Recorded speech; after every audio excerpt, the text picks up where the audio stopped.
Sud Radio, le débat de la semaine. 8h42 dans le Grand Matin Week-end sur Sud Radio, le débat de la semaine, débat présidentiel avec cette question qu'on vous pose sur les réseaux sociaux. Audrey Chailloux. Valérie Pécresse peut-elle battre Emmanuel Macron, Marine Le Pen et Éric Zemmour? Et vous continuez à voter sur Twitter. La tendance d'ailleurs, en quelques mots sur Twitter? Comme tout à l'heure, le non l'emporte à 84% et le oui à 5%. Dans un instant, on en débat avec nos deux invités qu'on accueille avec plaisir. Mathieu Souquier, qui est expert associé à la Fondation Jean Jaurès, auteur de ce livre 2022, La flambée populiste, c'est coécrit avec Damien Fleuron et c'est publié chez Plomb. Bonjour à vous. Bonjour. Et bienvenue à vous également. Jérôme Sainte-Marie, politologue, également fondateur de Polling Vox, auteur de ce livre Bloc populaire, une subversion électorale inachevée. C'est publié aux éditions du CERF. Bonjour à vous, Jérôme Sainte-Marie. Bonjour. Valérie, expert, allais-je dire, non, Valérie Pécresse, peut-elle battre Éric Zemmour, Marine Le Pen ou Emmanuel Macron? C'est la question qu'on pose aussi à Muriel qui nous appelle depuis Béziers au 0826 300 300. Bonjour à vous, ma chère Muriel. Bonjour tout le monde, bonjour messieurs les sondeurs. Bienvenue à vous. Alors Mathieu Souquier n'est pas sondeur, Jérôme Sainte-Marie, oui, en tout cas. Jérôme Sainte-Marie, on le connaît très bien, on le voit souvent à la télé. Alors écoutez, déjà moi je suis ravie parce que c'est une femme et je suis très étonnée que les Républicains, qui sont quand même assez machistes, aient osé enfin donner la parole à une femme. Voilà. Donc ça vous fait plaisir. C'est son argument numéro 1 pour vous? Non, ça n'a pas été mon argument numéro 1. J'ai suivi les débats. Déjà, j'étais de droite, mais c'est vrai que les Républicains avaient quand même eu des trous d'air ces dernières années. Oui. Voilà. Par contre, quand j'ai décortiqué le dernier discours qu'elle a fait quand elle a été nommée hier, si vous avez bien écouté, elle est entourée de Ciotti. Et en sous-entendu, ça sera si elle est élue, bien sûr, son ministre de l'Intérieur. Oui. Donc voilà. Moi, au départ, j'étais un peu pour Barnier. Et vous vous êtes reporté sur... Dans les débats, ça tenait pas la route, c'était mou, c'était... Pécresse, elle tient la région Île-de-France quand même. Elle a de très bons résultats. Et elle a été réélue, en tout cas, Voilà, et elle a été réélue, effectivement, aux dernières régionales, présidente de la région Île-de-France. Ce sont des gens qui ont quand même... Et puis attendez, Macron, il est allé chercher où c'est un petit peu à droite, un petit peu à gauche. Justement, on va en parler. C'est un de ses adversaires qu'elle va essayer de battre. Merci beaucoup, ma chère Muriel, de nous avoir appelé au 0826 300 300 depuis Béziers. Vous aussi qui nous écoutez, vous nous appelez quand vous voulez pour réagir. Vous entendiez Jérôme Sainte-Marie, Muriel, elle est plutôt satisfaite par le profil, elle qui est de droite, par le profil de Valérie Pécresse. En tout cas, est-ce que pour vous, elle a une chance de passer? Alors, on va déjà partir des données de base, c'est-à-dire que dans le dernier sondage IFOP pour Sud Radio, précisément, absolument, IFOP fiducial pour Sud Radio, Valérie Pécresse était mesurée à 10%. C'est ça. 10%, c'est facile à mémoriser, c'est la moitié du score de Fillon en 2017. Et c'est bien cette crise, si vous voulez, de l'électorat de droite qui fait toute l'actualité contemporaine, si vous voulez, qui fait qui a un enjeu majeur pour... c'est en tout cas votre thèse, justement, les autres acteurs, la division de l'électorat entre un bloc élitaire d'une part, vous me corrigez si je me trompe, et un bloc populaire de l'autre part. Les Républicains sont où? Entre les deux pour vous?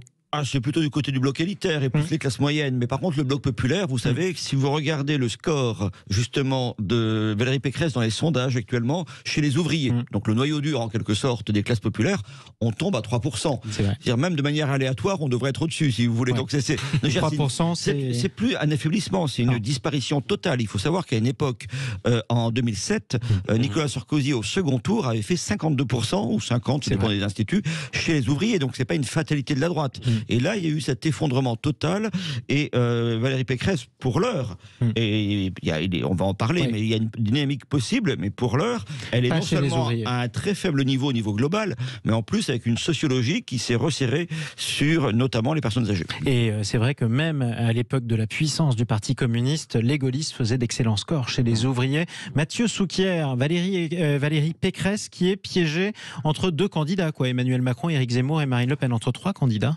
Oui, alors même à court terme, on peut se dire, je ne sais pas si elle est piégée, mais en tout cas, il va falloir qu'elle compose avec celui qui a été le finaliste de la primaire, c'est-à-dire Éric Ciotti. Et Marine Le Pen n'a pas totalement tort quand hier elle déclarait celle qui a été désignée est en fait la plus Macron-compatible. C'est ce qu'elle disait depuis la Pologne d'ailleurs. Tout le monde sait qu'en termes de ligne politique, Valérie Pécresse est plus proche d'Emmanuel Macron que des autres. Or, le finaliste de la a fait 40%, Ciotti a fait 40%. Il est précisément le seul qui, parmi les candidats à la primaire, assumait son opposition franche et irrésolue à Emmanuel Macron et sa plus grande proximité avec Éric Zemmour. Donc il va y avoir une cohérence ou une incohérence en tout cas qu'il va falloir traiter pour Valérie Pécresse. Juste un mot en fait sur la désignation de Valérie Pécresse. Il y a un effet de surprise. C'est-à-dire qu'on voit bien que on l'attendait pas. À l'extrême droite, on voulait pas que ça se joue tranquillement avec juste Marine Le Pen. Donc l'effet de surprise, c'est l'arrivée inattendue d'Éric Zemmour. Il y a effectivement un effet de surprise avec 2 finalistes à la primaire LR qu'on n'attendait pas du tout. Ouais, c'était pas cela qu'on voyait. On imaginait Michel Barnier contre Xavier Bertrand. Les deux sont passés à la trappe. Pas du tout. Ensuite, si on fait un pas de côté, je rebondis. Alors attention, il y a un problème de micro qu'on n'entendait plus, ou alors c'est mon casque qui fonctionnait pas. Je vous entendais plus. Tout va bien. Rapprochez-vous bien de votre micro, Mathieu Souquier. Si on fait un pas de côté, disiez-vous? Oui, si on fait un pas de côté, je rebondis sur ce que disait sur le parallèle que faisait Jérôme avec François Fillon. On a bien en réalité en finale la droite filloniste, la droite Trocadéro. Sur le fond, c'est Éric Ciotti qui a incarné le mieux la continuité avec les idées de François Fillon, en particulier en matière économique. Et sur le style, même si la caricature de Versaillaise est probablement excessive, il y a toujours un fond de vérité dans une caricature quand elle fonctionne. Sur la forme, on voit bien que Valérie Pécresse incarne précisément cette droite représentante du bloc élitaire qui s'était réunie, opposée à la manif pour tous et opposée aux impôts, qui s'était réunie au Trocadéro. Non, favorable à la manif pour tous. Voilà, favorable à la manif pour tous. Opposée au mariage pour tous. Et vous faites bien d'ailleurs de parler de la manif pour tous, puisque un mouvement qu'en était issu, qui s'appelle aujourd'hui le mouvement conservateur, s'appelait à l'époque Sens commun, qui était chez les Républicains, a apporté son soutien non pas à Valérie Pécresse, mais à Éric Zemmour. Est-ce que des électeurs de droite ou des courants de la droite sont en train de filer chez Zemmour? Jérôme Sainte-Marie. Non, ils sont pas en train, ils sont plutôt en train de revenir en réalité, puisque vous avez le succès d'Éric Zemmour s'est fait très largement sur l'électorat Fillon, et plus précisément sur la part de l'électorat Fillon qui était tenté par le vote Le Pen. Et ceux-là, ceux qui étaient partis en intention de vote, si vous voulez, psychologiquement, etc., de manière virtuelle, vers Marine Le Pen, ont tous quasiment basculé chez Éric Zemmour. Là, maintenant, si vous voulez, c'est quand même une nouvelle séquence qui commence, comme on dit. Parce que, comment dirais-je, il y a plusieurs nouveautés. La première chose, c'est que cette primaire, qui était annoncée comme très difficile, s'est très bien déroulée. Ils ne sont pas battus, tout allait bien, ils étaient d'accord sur le score. Il n'y a pas eu de contestation, alors même que les écarts sont très faibles. On est très très loin de ce qui s'était passé il y a presque une dizaine d'années désormais, l'affrontement interminable entre Copé et Fillon. Et là, le parti, de manière collective, le parti des Républicains, a montré une certaine maturité. Ce qui sort en quelque sorte du chapeau, parce que faut voir que les écarts étaient tellement faibles qu'il y a une part d'aléatoire là-dedans, eh bien, c'est une combinaison qui n'est pas inintéressante. À la fois, effectivement, quelqu'un qui a une figure de gestionnaire, qui est effectivement assez Macron-compatible, et qui est surtout identifié, finalement, au sujet économique, c'est-à-dire Valérie Pécresse.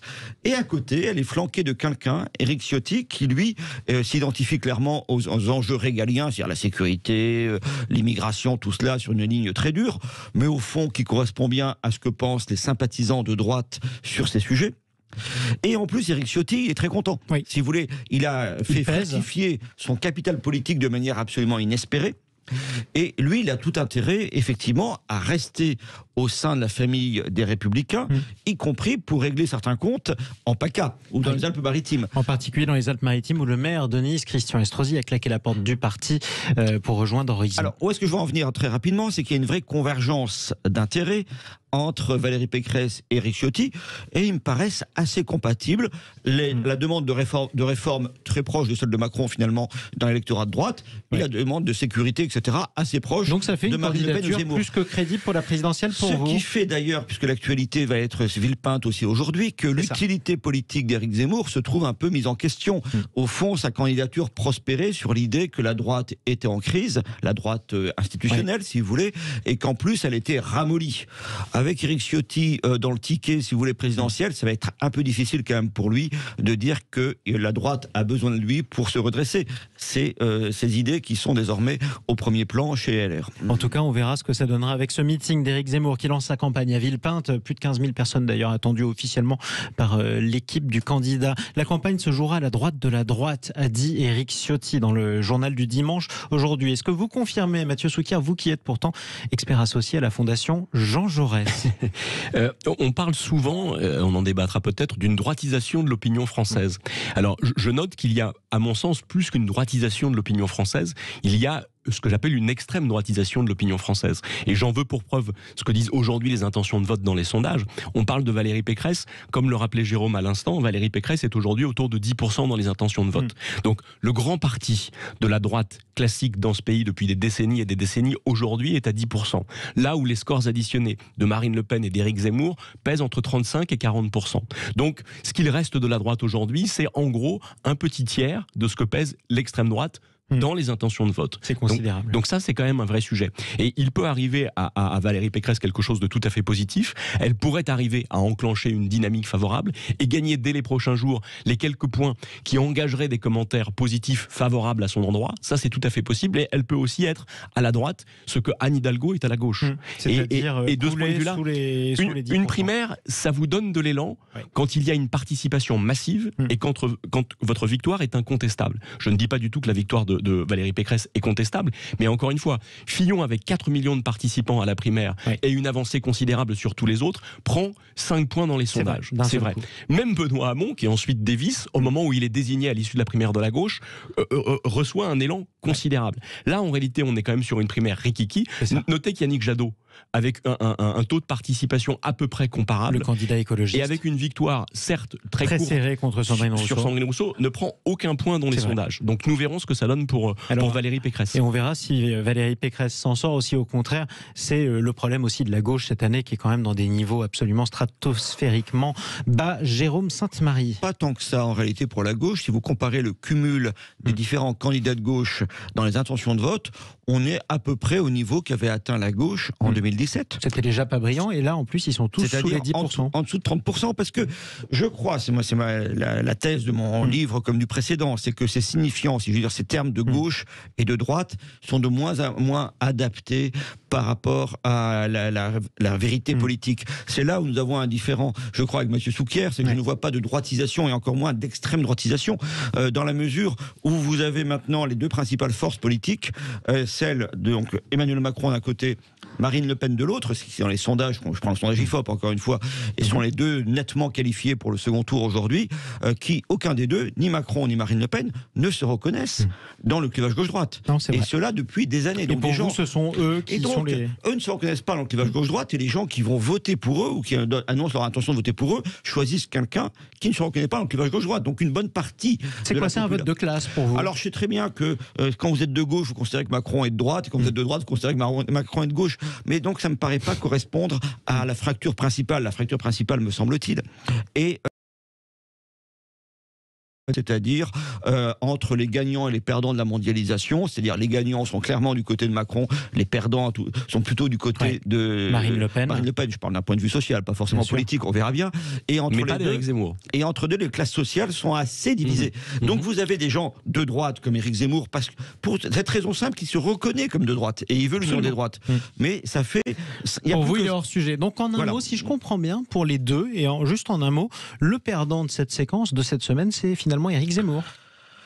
En tout cas, nous verrons bien. Enfin, encore une fois, les dynamiques peuvent être relancées par Villepinte, mais il me semble que le résultat de la primaire de droite est pour lui assez mauvaise nouvelle. Mathieu Souquier. Alors non, je ne le crois pas. Dès lors que le finaliste de la primaire, avec un score de 40%, se revendique autant, si ce n'est davantage, des idées d'Éric Zemmour que de celles de la droite traditionnelle qui pourrait se reconnaître en Macron, non, je ne pense pas du tout qu'Éric Zemmour soit affaibli à l'issue de cette séquence. Donc il garde du carburant dans son moteur. Merci beaucoup à tous les deux d'être intervenus sur Sud Radio. Mathieu Souquier, expert associé de la Fondation Génération Jean Jaurès, auteur de ce livre 2022, La flambée populiste. On verra bien justement jusqu'où elle ira, cette flambée à la présidentielle. C'est coécrit avec Damien Fleureau, c'est publié chez Plomb. Merci à vous Jérôme Sainte-Marie, politologue, sondeur et auteur de Bloc populaire, une subversion électorale inachevée. C'est publié aux éditions du Cerf. Dans un instant, est-ce que tous les Républicains vont se ranger derrière Valérie Pécresse?